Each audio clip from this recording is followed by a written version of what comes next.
Oh, damn, it's Big News Wednesday.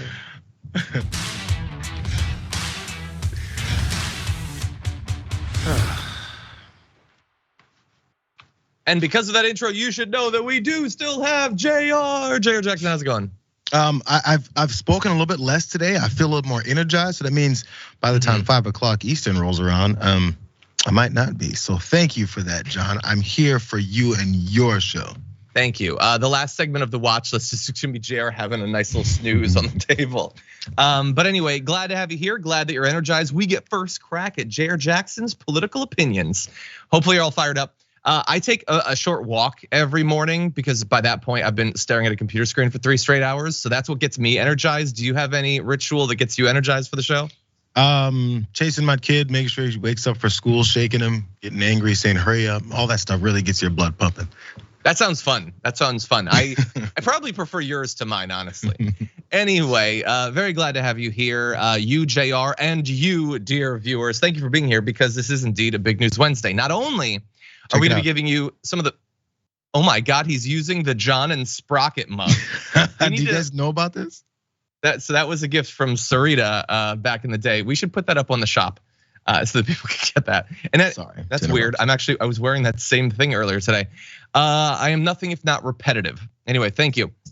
Okay, we're gonna be talking about some of the fun little tidbits having to do with the State of the Union. We're not gonna be going through all of what was said. We already gave you a big preview yesterday. So if you're interested in the substance and our responses, Ida Rodriguez and myself, we put up a video. It's up on the channel. You could see that.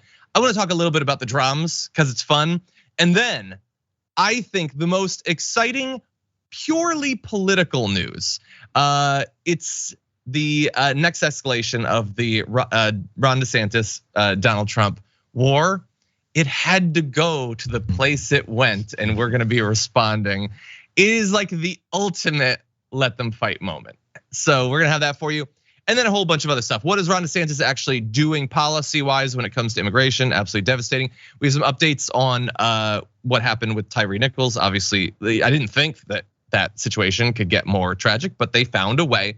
And then in the aftermath, which is becoming the AI term math, I feel like we're just constantly talking about AI. We've got CGI kisses, we've got superbugs, and we also have the woke chat GPT being mean to the right. And we're gonna evaluate it and give you our responses in anticipation of all that. Though, if you wouldn't mind hitting the like button and sharing the stream, if you're on a platform where you can do that. It must be weird for the people listening as a podcast to hear me say that every day. But hello, podcast listeners, we're happy to have you. What can you do? You could rate and review the podcast. You can do that. Anyway, we've got a lot to talk about. You can send us comments, tweets, super chats, have a chance at the Blue Apron gift card. If you're a member and you send in something particularly insightful, witty, maybe today it could be related to the State of the Union. An insightful remark, something you noticed wasn't talked about, maybe something funny, and you might get that. But with all that said, Jayar, are you ready to start the show? I suppose, fine. Okay, well, you seem a little bit down. So why don't I lift you up by us mocking some awful people as we jump into this?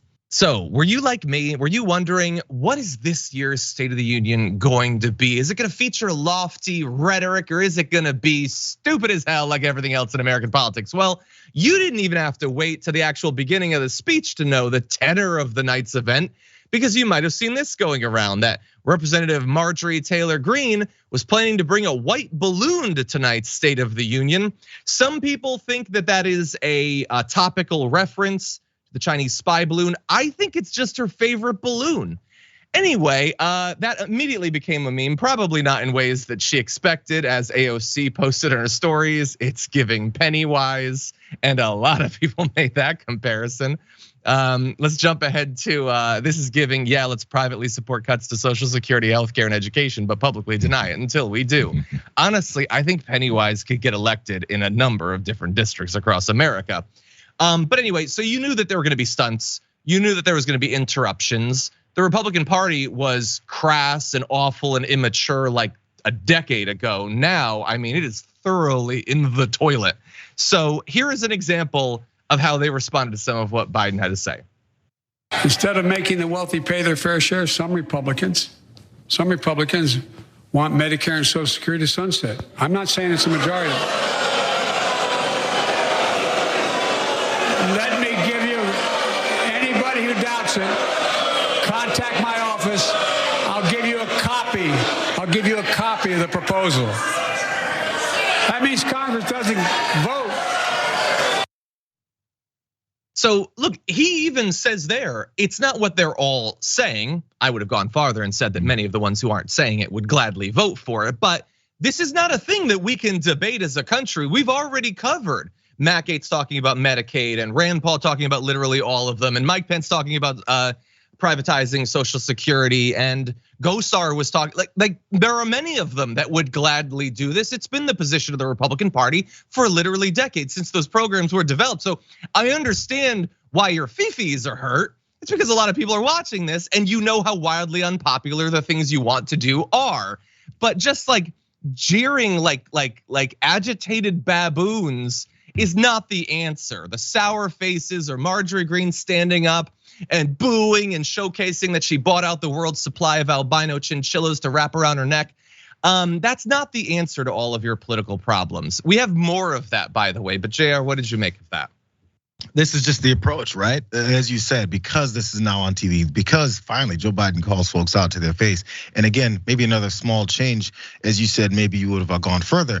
As he got into polite company, he goes, I'm being polite by not naming any names. Well, name some names because we know them already, at least the folks who pay attention. So go ahead and name names to the folks since they like naming names all the time with you. I don't see why the politeness has to be there. But similarly, this is their approach. Similarly with Roe versus Wade, when that leaked document came out about what they were gonna do come the summer and all that. And they said, look at these people hyperventilating over how we think we're gonna expand this even further. I can't believe they would say such a thing. And look what happens, expansion. Taking it to different levels, now all the way down to trying to make it a federal thing. All the things they said they wouldn't do, of course, they're doing. The next step, though, is to bring this right back because they will still propose it, because they will still say it in different ways, maybe with a veil over the top of it. Make sure you bring that back, President Biden. 100%. Look, Kevin McCarthy has been talking about it. He doesn't want to come out and be really open about it, but he was talking about it before the midterms. He's been talking about it recently. Like, if you don't want to have to boo Joe Biden for saying something, maybe don't support those horrendous policies. But that wasn't the only groaning. They groaned when he pointed out that 1/4 of our entire national debt was added under Donald Trump. They freaked out, boo, boo. Well, yeah, boo the debt, boo it. It's bad that it's there. Why were you voting along with his budgets that put it there? Because you can boo, but that's not a counter argument. That's what actually happened. And again, this is not about an honest disagreement about the facts or whatever. I'm sure many of them don't know that. They're incredibly ignorant and curious people. But this is just about how dare you remind the American people who we actually are, especially in areas that undercut their public attempts to rehabilitate their image, to appear to not be the absolute radicals that they are. They find that to be really inconvenient when he effectively uses the platform that he has. Because, and I'll remind all the Republicans, because he beat Trump in 2020, he gets to do that. So maybe next time, actually try to do something about the pandemic that your failure to address will cause you to lose the presidential election. That would be a better strategy than just whining and crying. But there is more whining and crying. Let's jump to this next video. Now, some members here are threatening, and I know it's not an official party position, so I'm gonna exaggerate, but threatening to repeal the Inflation Reduction Act. As my coach, that's okay, that's fair. As my football coach used to say, lots of luck in your senior year. Make no mistake, if you try anything to raise the cost of producing jobs, I will veto it.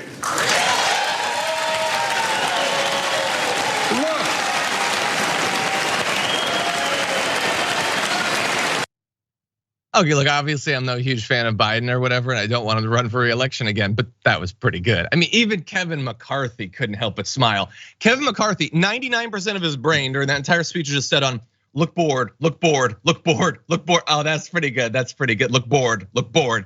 That's what it was all about. But it was a good line. They do want to repeal the IRA. They weren't, again, in this case, they weren't even jeering like, how dare you say that? No, they're enthusiastic about it. And while they seem to get that destroying Medicare and Social Security third rails, they don't yet get what should be a third rail, and we're gonna work to make it one, trying to eliminate the already incredibly limited and specific cap on insulin costs, which only goes to those with Medicare. They want to destroy that too. They sat in that audience, like making it clear that they want people to have to spend hundreds or thousands of dollars more per month on insulin. That is a wildly unpopular position. And so, yes, good luck in your senior year. Jayar, what do you think? It's 100%. So some of those lines, and they mentioned before how Biden was rolling through these things and got them actually to openly say also on the Medicare and Social Security line, oh, we don't believe in that stuff. He goes, good. So finally we have some agreement. It's almost like every once in a while, and I was surprised by it too, he's playing them a little bit here. Like he knows they're walking right into these things. I'm not sure how much this was in, the script and the teleprompter, or how much he was riffing off of that. But it was a constant reminder, and they were the ones reminding people of this over and over and over again, who they really are. It's all you have to do is let them react to things American people wildly support. Yeah, and then watch them shake their heads and boo and throw their thumbs down, all that stuff. And replay it, then replay it, then replay it, then amplify it and replay it again. Just imagine what they would do if the entire party, the Democratic Party, was openly saying how much they hate the things Americans actually want and need to survive. But as they bitch and complain about inflation, and then they go, yeah, I totally want to stop that. What were you running on again? Why is that red wave not really existent? Because they know voters are seeing through this, and I think you're getting to that. Yeah, no, 100%. What did people actually think about the State of the Union? Well, we've already shown you footage that there was plenty of heckling and yelling liar and all that. What used to be this major thing now is just the most routine thing ever. How bad is it though? It got so bad that even Kevin McCarthy, the guy who got elected by these freaks and weirdos, had to try to restrain them a little bit. Take a look at this video somebody captured on Twitter. Folks, the idea is that we're not going to be moved. That is either a long drawn out shush or the weirdest kiss blown in the history of blown kisses. I'm hoping for shush, but I get it. Like, it's annoying to have all of those people booing, even if you're Kevin McCarthy, and he has to look at it. He has to actually see it.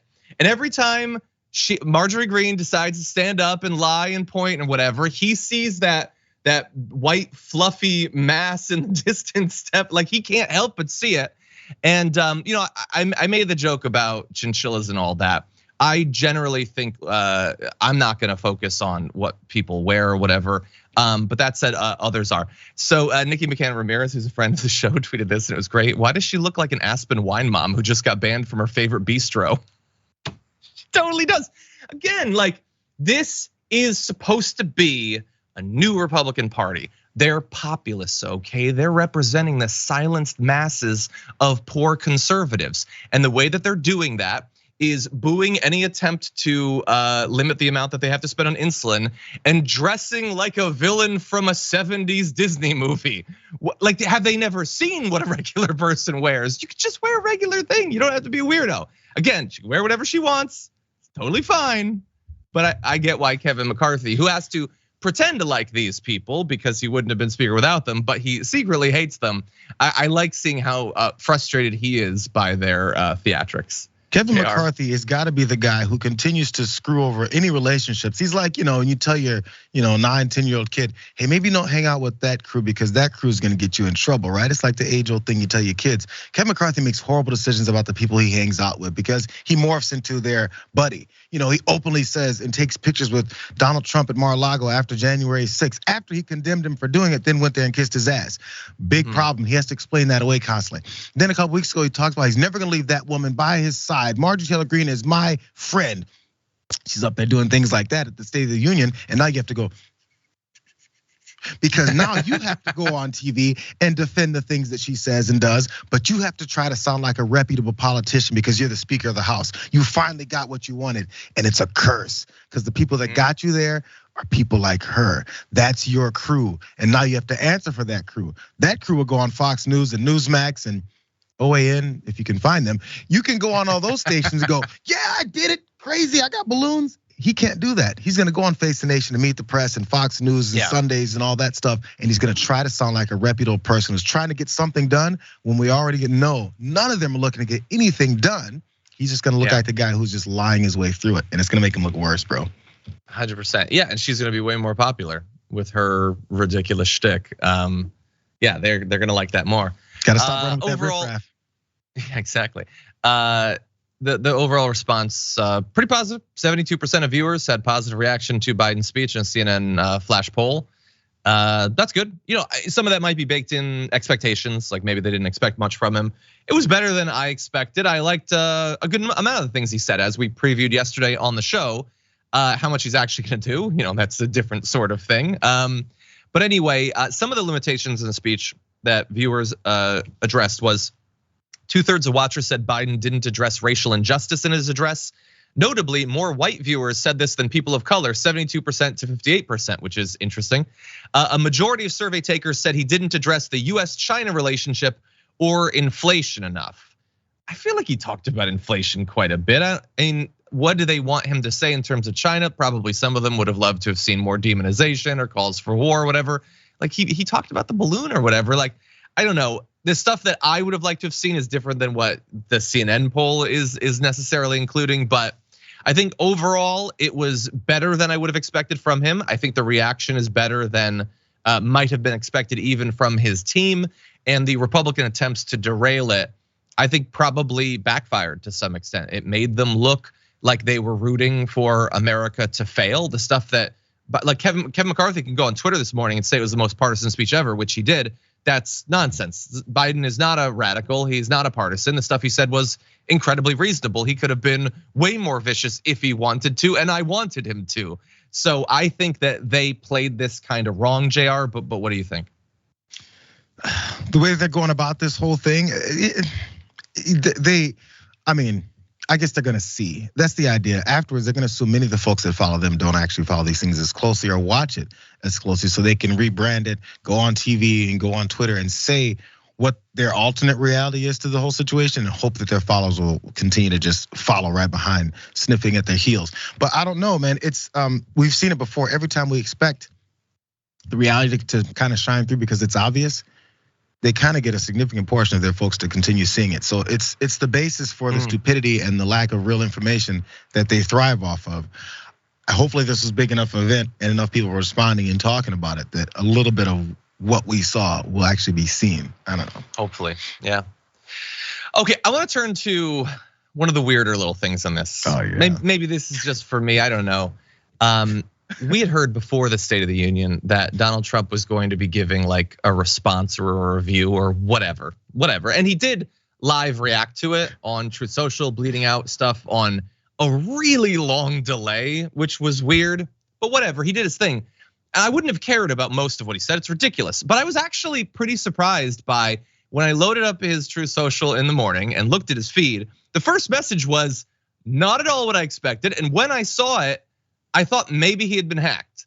So he said, look, he worked hard tonight. It's not a natural thing for him. It never was and never will be, but you've got to give him credit for trying. I disagree with him on most of his policies, but he put into words what he felt and he ended up the evening far stronger than he began.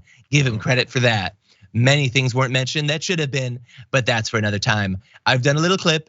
Perhaps you'd like to watch it. Good night, everybody, and God bless America. I read that and I thought, what year is it? Am I on a spaceship? Are the pod people landing? What the hell? That sounded conciliatory, reasonable, lucid.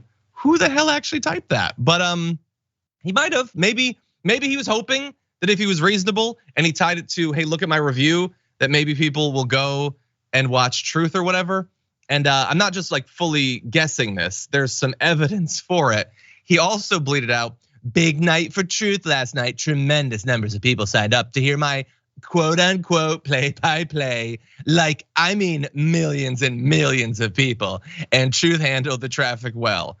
I don't know that if I wanted to, I could actually check to see if that's true, but I want to be very clear. I don't care and I'm not gonna check. I'm just gonna state with utter certainty that is BS. I do not think millions of people signed on, or if they did, it was to hear your play by play.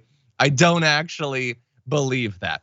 However, I know that by giving him credit for being reasonable, I have perhaps unmoored some of you from the reality we've come to know for the last few years. And you might think, wait, does this mean that he's fundamentally shifted? Does this mean that his 2024 run is going to feature that different Trump that we kept hearing from Republicans he would eventually deploy to seem reasonable? Oh dear God, he could get elected were he to do that. I want to reassure you, that was not the ultimate tenor of the night, with Bleats like stumbling, bumbling, he just can't get the words out. I don't want that to happen, but the world is watching and it's not a pretty sight, which is reasonable in comparison to Pocahontas is really going wild tonight. She almost had to be constrained. The only way that will do is in a straight jacket. Or where he called the Secretary of Transportation Pete Butt Edge, who's done an absolutely terrific job with our airports. Waits of no longer than 4 or 5 days. He's being groomed by the party for president, but his husband is not happy about it. What is he saying? The point of that name calling, and then the husband, first off, point out he's gay again. You guys remember, hate him, he's gay.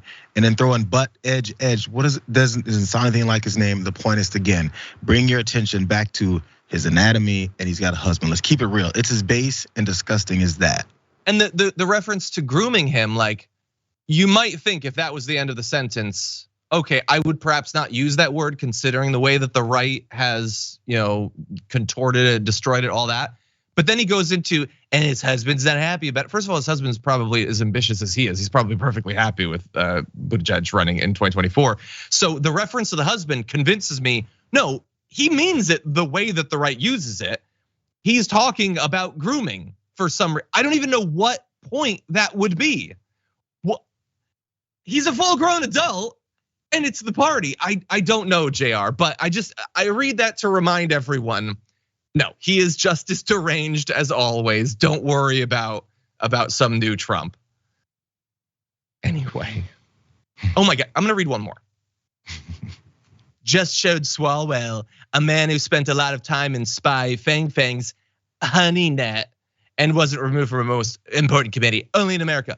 Okay, so the plausible deniability here is that when you use seduction or sexuality as spycraft, it's called a honeypot. That is the technique, the honeypot. He clearly is making a sexual joke. And it's so weird to see a man who's 120 years old, who was the president recently, making that joke. Jayar, I don't know. I wasn't familiar with even the references of the joke or any of that stuff. But also, I don't remember which committees Swalwell was taken off of, but I thought he was taken off of them. I think he said he wasn't. Am I missing something? Well, no. So the 3 that were taken off weren't taken off of all their committees. They were taken off of intelligence or foreign affairs, those sorts of important ones, yes. But they weren't taken off of all committees. I think that's what he's referencing. He said the most important ones. I feel like he was taken off of the most important ones. Yeah, from his point of view, probably was. But it doesn't have to be true then. So disgusting and weird. This is how you get Marjorie Greens in the party, by normalizing that. Anyway, it is, if it's possible, going to get dirtier and more in the mud than that. So stick around after this break. I'll show it to you.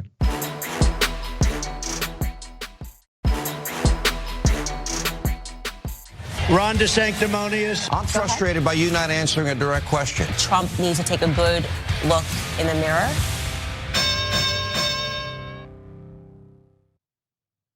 We knew that the war between Donald Trump and Ron DeSantis was going to get dirty. That's the only thing that could ever truly happen. It was gonna go in that direction, but even I did not expect that it would get as dirty as quickly as it has. Donald Trump bleated last night on Truth Social in response to a meme that had been sent to him from some guy named Dong Chan Lee that shows a picture of Ron DeSantis back when he was a professor, I think, or teacher. It says, here is Ron DeSanctimonious grooming high school girls with alcohol as a teacher. And Donald Trump, the former president of the United States, responded, that's not Ron, is it? He would never do such a thing. You get it? This rando is like, hey, he's a pedophile. And the former president's like, oh no, what are we to do about this if he's a pedophile? Ron isn't even like technically running for president yet, and it's already there. That wasn't the only thing, by the way, that he sent out. And by the way, that photo has been going around for some time. I believe we talked about what some of the students said about his relationship with them. I don't think any of them made accusations of pedophilia or anything, but this was in the news. We talked about it. He replied to another thing from that person, from Dong Chan Lee, saying, "No way." So the idea here is he wants to spread amongst his followers the idea that Ron DeSantis, the guy who normalized calling anyone you disagree with a groomer, who loved declaring that any teacher who happened to be gay or bi or whatever is probably also a pedophile, in fact, is the pedophile himself. And so it's dirty. I don't think that there is any evidence to it, and I want politics to be based on evidence, Jayar, but Ron DeSantis really was asking for this with his political strategy over the last year or two. So what do you think about the turn that this presidential primary has taken?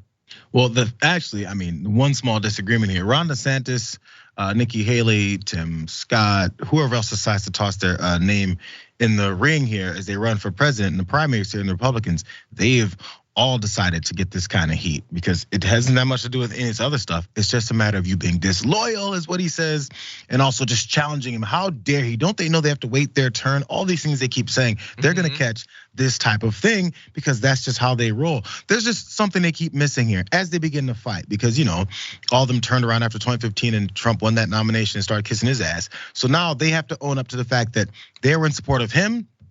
He was also in support of many of them when they were running, specifically Ron DeSantis. How many times have we heard Trump talk about how he put Ron DeSantis on the map? How he's the one who endorsed him over other more established candidates, and that's the reason why he won. Solely and specifically, it's Donald Trump. So if Donald Trump is gonna start convincing his people that this guy is a groomer, pedophile, whatever it is that they like to throw around at everyone else, two things will happen. I think if these folks think one step further, is it you that unleashed this groomer pedophile upon us, Donald Trump? Because apparently, according to you, we wouldn't have to deal with him if it wasn't for you. Your fault for unleashing this groomer pedophile upon us. And number two, what I hope people maybe start seeing is that every time they want to have an issue with someone, they will call them a groomer and a pedophile. Which stance is this gonna stand for? Does it work for within the party as well, just like it works when it's going after anyone that's not a Republican? The thought process doesn't have to get that deep. This isn't like a dissertation or any kind of thesis you have to write on it. Just think one step further. Does this make any sense? And if it does, we have a party that we don't have, we can't trust. Jayar, I love both of those points. I think that some will defend Ron DeSantis by saying, but you gave this pedophile to us. Doesn't that make you bad? I think you're right there. Maybe it'll take a little bit of the wind out of the sails of calling literally everyone a pedophile, but there is one other consequence because as fun as it might be to watch Trump lob these accusations at Ron DeSantis, what would be better? What would be better would be if it was to come back at him. And if anyone has opened themselves up to these sorts of accusations, well, it's probably Donald Trump. This isn't purely hypothetical though. It has already began. Ian Miles Chong, who comments on American politics and gets replies to 75% of his tweets from Elon Musk, tweeted out, Trump might want to cool it with the whole DeSantis is a pedophile for hanging out with women his own age shtick. First of all, they were not his age. He was a teacher. They were high school students. Weird that you would conflate those two things. But he includes all these photos of Donald Trump with Ghislaine Maxwell and Epstein and all that. And so it has already begun, the counterattack.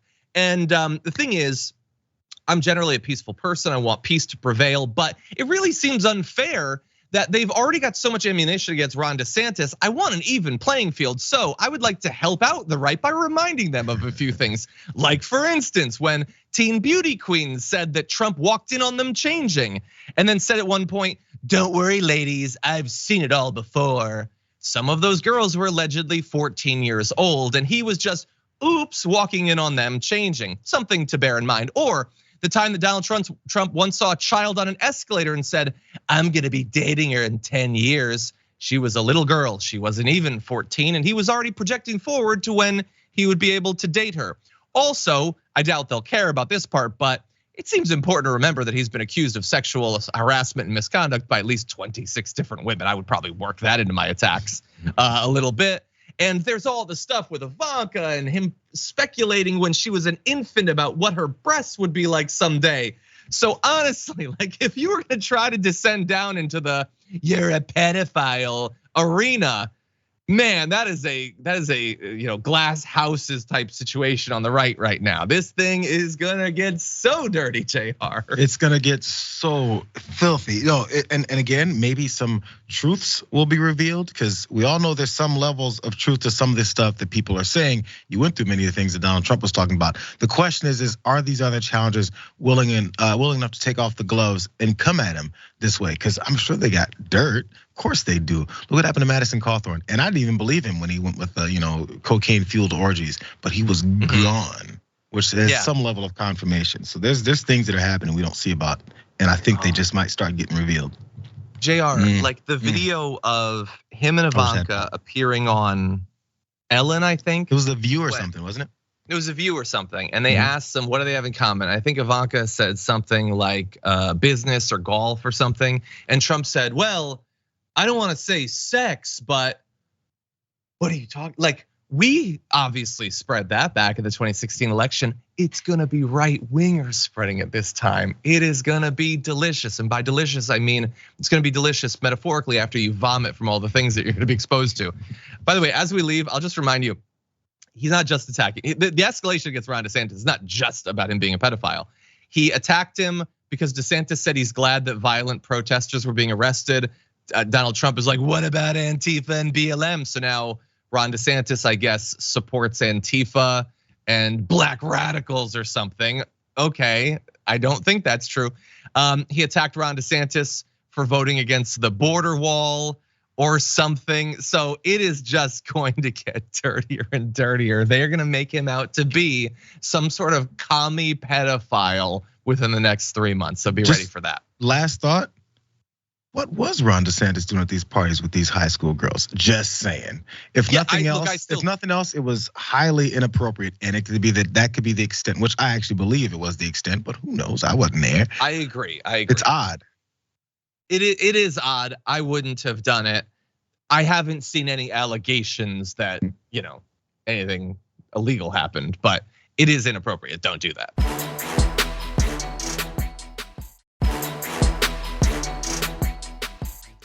Okay, with that said, let's turn back to, so that's the dirty mudslinging or whatever. There's some really bad stuff being done though that is not just in the world of social media. So let's turn now to that.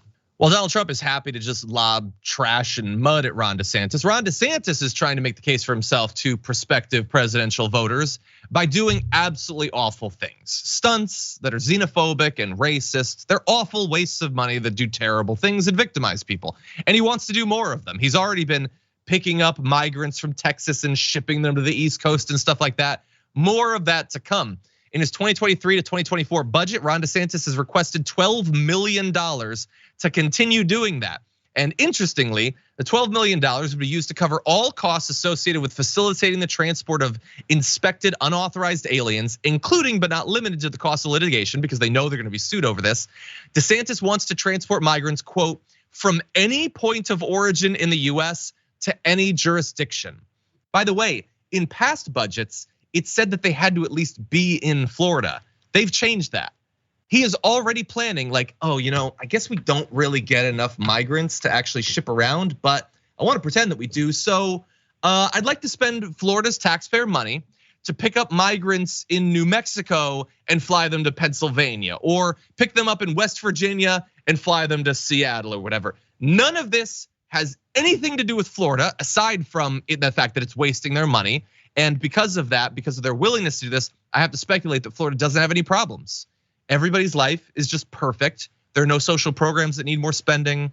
Like from the point of view of the right wingers, I guess the cops don't need more money or anything. You have all of this free play money that you can spend on political stunts, spreading xenophobia and fear and all that. So we already saw a couple instances of this, Jayar. He's planning to do more of it as the primary progresses to juice his own numbers. He's opening it up, man. It's the only thing left is you have to make sure that you call this stuff out. Again, as you were pointing out, I was writing down some of the things they can even go with. Hey, if you're a Floridian and you're paying your taxes and you're short on your healthcare, you can't get to a doctor, you can't afford doctor visits, you can't afford your prescription medications. These folks are raising prices on that or allowing the lobbyists to then force them to do these types of things. If you have all these issues and you look up and you see Ron Desantis tossing around $12 million in this budget to do more things like this, ask yourself, where could that $12 million have gone to help you? Your money, as they keep talking about these entitlement programs, keep going to people who keep using the American people for nothing and then stealing our money, right? So what is he doing with your money now? Are you happy to see him going and finding folks in other states to ship around? What does that have to do with you in Florida? Ask yourself before you support him further, is he looking out for you? What is this doing?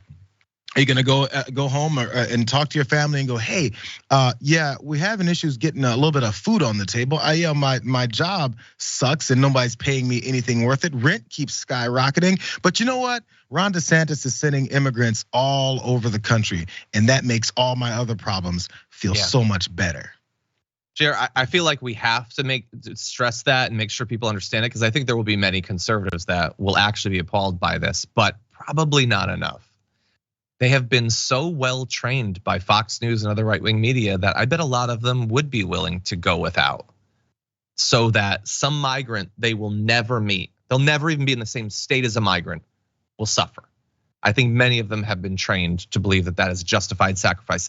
Them and their families should suffer if that's what's necessary to own some lib that they'll never see. By the way, at the same time, yesterday I believe it was, he did this ridiculous press thing. Take a look at the shot.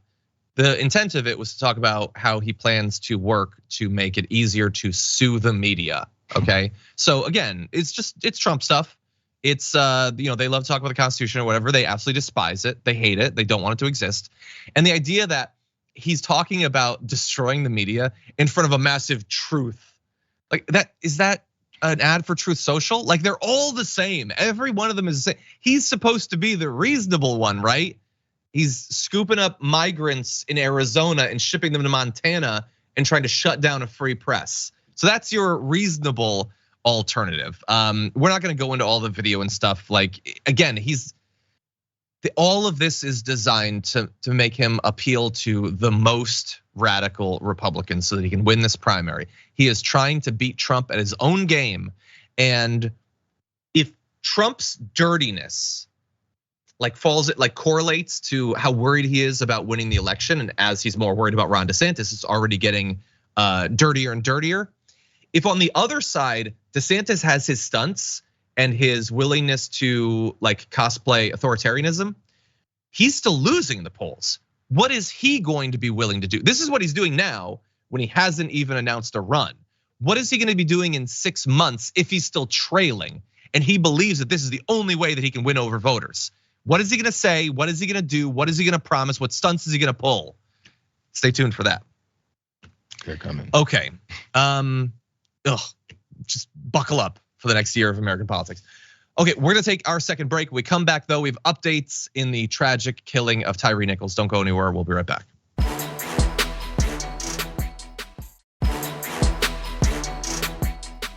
Okay, everybody, let's get into some really serious, really distressing news here.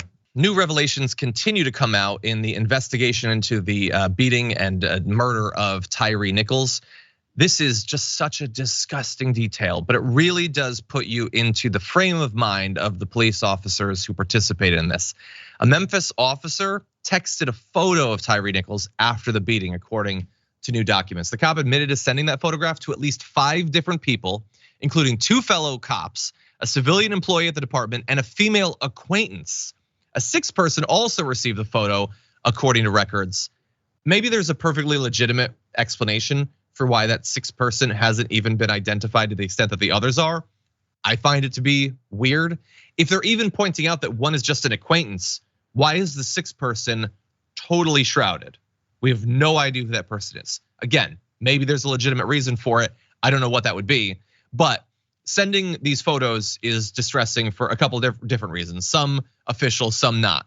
So officially, it's a violation about policies that are intended to keep information confidential. You can't actually do this. But police officials also say it was part of a pattern of mocking, abusive, and blatantly unprofessional behavior by the officers that also included shouting profanities at Mr. Nichols, laughing after the beating, and bragging about their involvement. Well, look, if details like this help get people to understand what their frame of mind was, then good.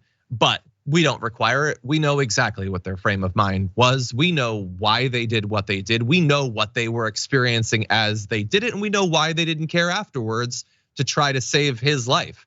Sending photos to me, Jayar, seems entirely consistent with the frame of mind, the psychology that we knew was involved here. That's part of the cruelty, right? You know, people like their trophies. People want to show other folks what it is they did. We saw with the January 6th insurrectionists run up in the Capitol. They took pictures, they posted about themselves, admitted on camera what they were going to do, what they were doing as they were doing it, and afterwards what they had just done. That's just the nature of these types of folks. Part of the whole thing is the clout chasing. And then look what I just did.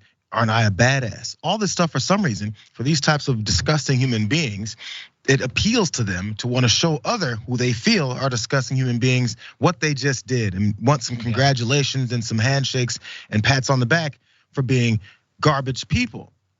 Fine, none of this is new, but this is another reason why. And people may say, oh, these were 5 black officers. Yes, the 6th was fired as well, a white guy, but still, these black officers, it can't be based in racism. Look at it, look what's going on. It's not a racist system at all, except it does have some harkening back to the way people did have picnics and gatherings around lynching black folks. A similar thing here when this black person was beat to death and murdered, and now we have to show off our memorabilia, our trophies. People took trophies home from these disgusting, murderous events that used to happen in this country.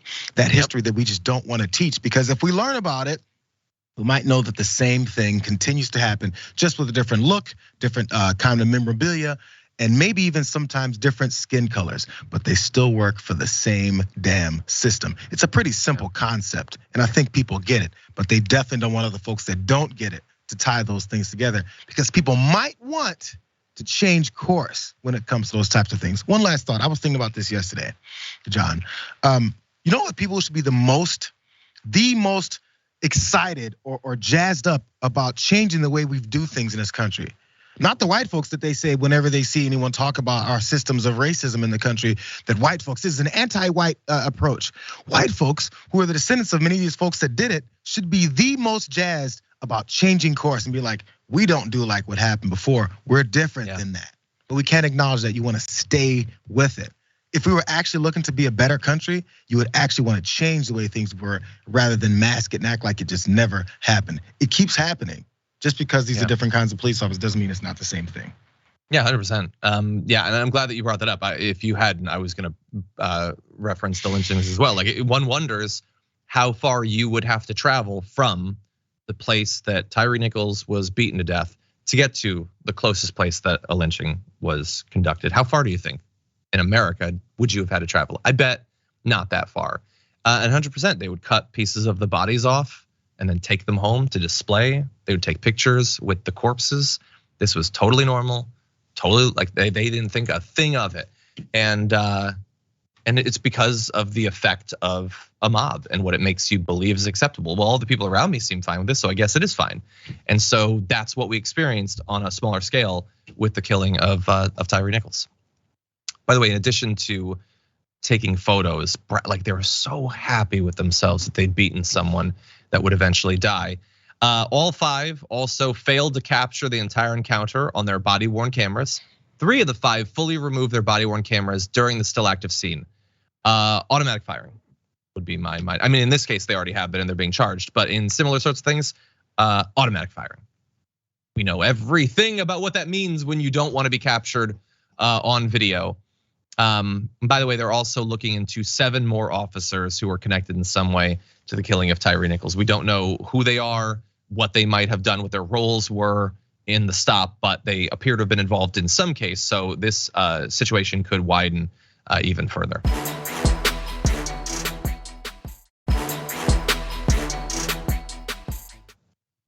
Now, that said, I want to back up just a little bit, zoom out.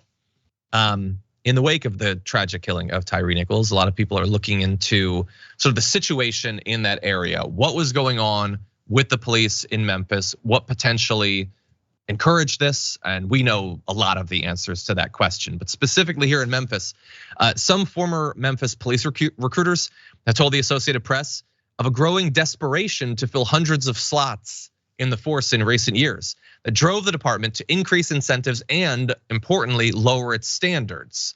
They say they would just allow just about anybody to be a police officer because they just want these numbers. They're not ready for it, the people that they're bringing in. So some of this stuff I can sort of understand, offering new recruits $15,000 signing bonuses, $10,000 to relocate. You might need to do that, although again, that might inspire some people who don't necessarily have their heart in the right place to sign up just for the money, but maybe you need to do it. That happens in other fields. They also phased out requirements to have either college credits, military service, or previous police work. All that was required in the end was 2 years work experience. Like any work experience, any job for 2 years. The department also sought state waivers to hire applicants with criminal records. They even dropped timing requirements on physical fitness drills and removed running entirely because too many people were failing. Now look, if they're having a hard time getting people to sign up, probably in no small part due to the fact that the idea of being a cop has been so sullied by all of this terrible behavior that we've seen for decades and decades, then they're gonna have to do some things, extra incentives, changing the signups. And I don't think that a person having a criminal record means that there's no way that they could be a serving police officer. I get that. I mean, if you do your time or whatever, then you've paid your debt to society, you deserve to be able to have a job. Things like eliminating running though, Jayar, we know how cops act when you make them chase you. We know how quick they are to gun someone down or run them down with their vehicle rather than get out and chase them. Maybe hiring people who physically are not even gonna try to chase a person, that might lead to them looking at those alternatives more, maybe? What do you think? We're left wondering, so what is it that's wrong? If the thought process is we have to make sure we have military exercises based on police work to police our own citizens. Why is this hasn't worked yet? Since the beginning of policing, it's been aggression, rabid aggression with additional weapons, additional ways that you can attack your citizenry. And as it keeps going, it keeps getting worse. Now we're having a low recruitment numbers for cops, maybe because they don't want to be involved in that. Maybe more people are realizing how horrible of an experience that is to do these types of things. And all you got left are the types of people who would enjoy this kind of violence and enjoy getting more weaponry and enjoy going after citizens just because of the badge and the gun that they have on their hip. This is what we've turned it into. How many other ways will we see something not work for this long and then we keep doing it? In fact, advocate for us doing it more. Oh yeah, the war on drugs, that's the other thing. It keeps happening, but we're stupid enough to keep doing it. Some of the commentary on this I don't love, like talking about like some of the recruits were coming from McDonald's and Dunkin' drive-thrus. Like personally, that bothers me a lot less than coming from a position where you were a bully in high school and you want to continue being a bully for your whole life. I don't think that like working at Dunkin' Donuts means you can't be a cop. All that's fine. There should still be standards though, in terms of there should be even more training then. Obviously, there should be all of these requirements. I'm not personally interested in demonizing people who worked in fast food or food service. I worked in many food service jobs. I think that if I had been inclined, I probably would have been able to do the job. So I'd like to avoid that sort of stuff. But and including like pointing out that a stripper had submitted an application. Again, I don't know why that is the worst thing in the world. Anyway, apparently though, it did not come with extra training. Some of the young officers were on patrol. They didn't even know how to write a traffic ticket. They were doing the job. Like, do more training. Like you already know how big of an issue it is. Again, it is complex. We need the police force to be reformed. We totally understand that. It is difficult, but clearly they did not handle it well. Anyway, unfortunately, that is all the time we have for the first hour. So those of you who've been watching the linear platforms, listening to the podcast, thank you so much for continuing to support the show and the TYT network and what we're trying to accomplish. I really do appreciate that. Particularly if you are on the podcast, please rate and review the podcast on Apple Podcasts. It's a big help. For the rest of you on Twitch and YouTube and other platforms, we have a lot more to come in the aftermath, so don't go anywhere. We'll be right back.